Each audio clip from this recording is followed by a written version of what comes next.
শুকুর আলীর বউ বিছানা নিয়েছে। কি হতে কি হয়ে গেল, হঠাৎ করে সে মাথা ঘুরে পড়ে গিয়েছিল। সবাই বলতে লাগলো তার একটা ছোটোখাটো স্ট্রোক হয়েছে, তাই শুয়ে আছে। শুকুর আলীর স্ত্রী মনে হচ্ছে বউটি বাঁচবে না। ডাক্তার দেখিয়েছিল, ডাক্তার বলেছে বিছানাতেই শুয়ে শুয়ে জীবন শেষ হয়ে যাবে একদিন। শুকুর আলী অনেক মন খারাপ করে বসে থাকে, রান্না বান্না করার লোক নেই, কি হবে এখন। একদিন পুকুর খাটলায় মন খারাপ করে বসেছিল শুকুর আলী। এমন সময় সেখানে এলো তার পরিবউ। বলল, আমি তোমার রান্দাবান্দা করে দিমু। তাই নাকি? কেমনে কি?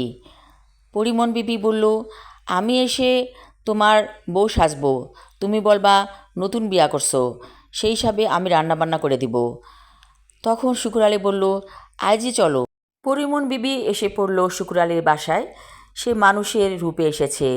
তাকে দেখে শুকুর আলীর স্ত্রী বলল, এই মাইয়া লোকটা কে? শুকুর আলী বলল, ওরে আজ আমি বিয়া করছি। আজ বিয়া করি নাই, বহুত আগে বিয়া করছি, আজ স্বীকৃতি দিমু। তাকিয়ে আছে ওর বউটি, মনে মনে ভাবছে সে বিছানা নিয়েছে আর এরই মধ্যে বউ ঠিক করা হয়ে গেছে। এই কি ছিল সংসারের প্রতি তার মমতা, এতদিনের ভাব ভালোবাসা তাহলে শেষ? আচ্ছা, একেই বলে পুরুষ মানুষ। বউটির চোখ বেয়ে পানি গড়িয়ে পড়ছে। এমন সময় পরিমন বিবি কাছে এসে বসল। বলল, ও বইন, আমি তোমার সাহায্যকারী, তোমারও দেখভাল করমু, তোমার স্বামীরও। তুমি আমারে মাইনা নেও।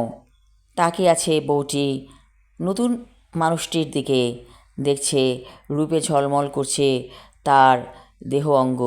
বলল, তুমি কি পড়ি? এত সুন্দর তো মানুষ হয় না। পরিমন বিবি হাসছে, বলল, ভাইবা নাও আমি পড়ি। তখন আর বউটি কিছু বলল না। পরিমন বিবি সব কিছু জোগাড় যন্ত্র করে ফেলল নিমেষেই। তারপর খাবার এনে শুকুর আলীর স্ত্রীর কাছে এলো। বলল, ও বইন, হা করো, আমি তোমারে খাওয়ায় দেই। শুকুর আলীর প্রথম স্ত্রী উঠে বসল। তারপর পরিমন বিবির হাতে খেতে লাগলো। বলল, এত মজার রান্ধন, এগুলি কি পরীর দেশের রান্দা? পরিমন বিবি মুচকি হেসে বলল, হ, পরীর দেশের রান্দা, মনে করে খাও। ভালো করে খেয়ে তৃপ্তির ঢেকুর তুলে ঘুমিয়ে গেল শুকুর আলীর প্রথম স্ত্রী। এমন সময় সেখানে আসলো সামাদ মিয়ার বউ। বলল, আমার একটা পোলা আছে, ও ভাইজান, একটা মেয়ে দেন না, তাইলে খুব ভালো হয়। পরিমন বিবি বলল, আপা বসেন, আমার কাছে মেয়ে আছে, যদি পছন্দ হয় বিয়ে হয়ে যাব আজ রাতেই। তাই নাকি? মেয়ে কোথায়? ঠিক আছে, আমি তাহলে আয়না দেখা মনে। চলে গেল পরিমন বিবি। তারপর সামাদ মিয়ার বাসায় যেয়ে বলল, মেয়ে আসছে, দেখতে আসেন। সামাদ মিয়ার বউ এসে তো অবাক, এত সুন্দর পরীর মতো সুন্দরী ছেলের বউ হবে তার, তাহলে তো তার 7 রাজার কপাল।